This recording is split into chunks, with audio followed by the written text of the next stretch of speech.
எனக்கு யாருண்டு? உம்மை அல்லாமல் எனக்கு யாருண்டு? உம்மை அல்லாமல் எனக்கு யாருண்டு? உம்மை அல்லாமல் எனக்கு யாருண்டு? என் இயேசையா அல்லேலூயா, என் இயேசையா அல்லேலூயா, என் இயேசையா அல்லேலூயா, என் இயேசையா அல்லேலூயா. இன்பத்திலும் நீரே,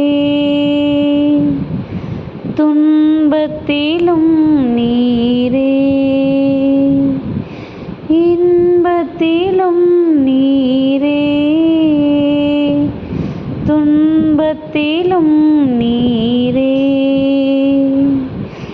எவ்வேளையும் ஐயா நீதானே, எவ்வேளையும் ஐயா நீதானே. உம்மை அல்லாமல் எனக்கு யாருண்டு? உம்மை அல்லாமல் எனக்கு யாருண்டு?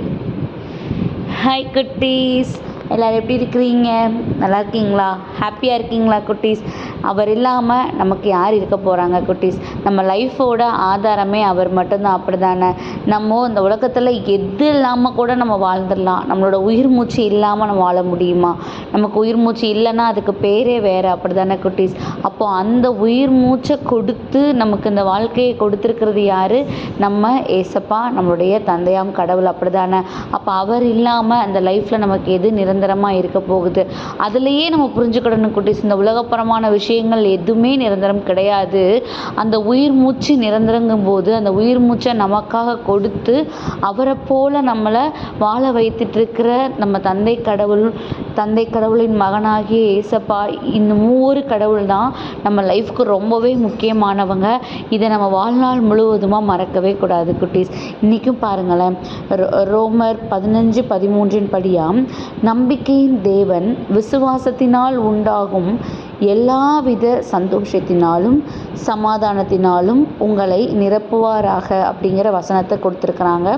ரோமர் 15:13 படியாம், நம்பிக்கையின் தேவன் விசுவாசத்தினால் உண்டாகும் எல்லாவித சந்தோஷத்தினாலும் சமாதானத்தினாலும் உங்களை நிரப்புவாராக அப்படிங்கிற வசனம் கொடுத்துருக்குறாங்க. கண்டிப்பாக நம்ம இதில் ஒரு 3 விஷயத்தை நம்ம பார்க்கணும் குட்டீஸ். என்ன அப்படின்னா, நம்ம லைஃப்பில் நம்ம எப்பயுமே ஃபுல்ஃபில்லாக இருக்கணும்னு தான் ஆசைப்படுவோம். எதுவும் குறைவு இருந்துட்டாலே நம்ம மனசு போட்டு என்ன பண்ணிகிட்ருக்கோம், எவ்வளவு இருந்தாலும் கூட அந்த குறைவாக இருக்கிறத மட்டும்தான் நினச்சி என்ன பண்ணிகிட்ருக்கோம், கஷ்டப்பட்டுட்ருக்கோம். அப்போது நம்ம ஃபுல்ஃபில்லாக இருக்கணும்னு ஆசைப்படுவோம். அந்த ஃபுல்ஃபில்ங்கிறது எப்படி இருக்கும்? நம்ம எதை குறித்தும் கவலைப்படாமல் நம்ம இருதயத்துக்குள்ளே எப்பயும் ஒரு மகிழ்ச்சி, ஒரு சமாதானமான சூழ்நிலை வேணும். அப்படி இருந்தால் மட்டும்தான் நம்ம பண்ணுற ஒரு காரியத்துலேயும் நமக்கு எப்படி இருக்கும், நிறைவான விஷயங்கள் நமக்கு கிடைக்கும். அப்போ இதெல்லாம் உண்டாகணும் அப்படின்னா நமக்கு ஏதோ ஒரு விஷயத்தில் நமக்கு பிடிப்பு வேணும். அந்த பிடிப்பு நம்ம இப்போ எல்லோரும் வச்சுருக்கிறது இந்த உலகப்புறமான நம்ம பார்க்குற வேலையாக இருக்கட்டும், இல்லை நம்ம கூட இருக்கிற நம்ம மனிதர்களாக இருக்கலாம். இன்னும் நிறைய பேருக்கு நிறைய காரணங்கள் நம்மளுடைய சந்தோஷத்துக்கும் சமாதானத்துக்கும் ரீசனாக இருக்கும், அப்படி தானே குட்டீஸ்? ஆனால் இன்றைக்கி இந்த வசனத்தின் மூலமாக பாருங்களேன், அவர் நம்மளை நிரப்புவேன்னு சொல்லிட்டாரு. அதுவும் நம்ம விருப்பப்படுற மாதிரி நிறைவான சந்தோஷத்தினாலும் சமாதானத்தினாலும் நம்ம இருதயத்தை நிரப்புவேன்னு சொல்லிட்டாரு. ஆனால் அதுக்கு அவர் நம்மகிட்ட இருந்து கேட்குறது என்ன அப்படின்னா, விசுவாசத்தினால் உண்டாகும்.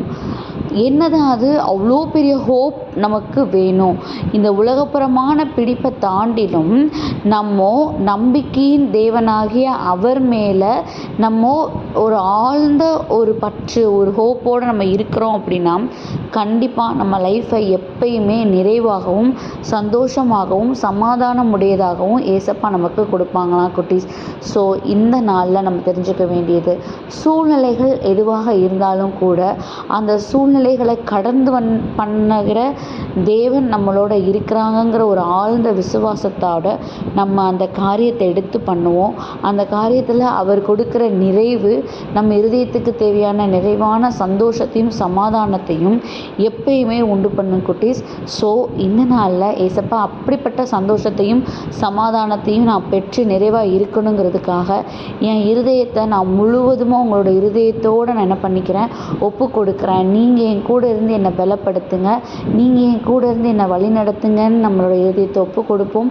கண்டிப்பாக நம்பிக்கையின் தேவன் நாம் அவர் மேலே வச்சிருக்கிற விசுவாசத்தினால நம்ம லைஃப்பில் எல்லா சூழ்நிலைகளையும் சமாதானம் உடையதாக சந்தோஷம் உடையதாக நமக்கு நிரம்ப நிரம்ப கொடுப்பாங்க குட்டீஸ்.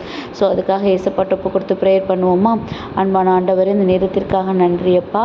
தகப்பனே, இந்த காலை பொழுதில் உம்மை குறித்து தியானிக்க எங்களுக்கு கிருபை செஞ்சுருக்கிறீங்க.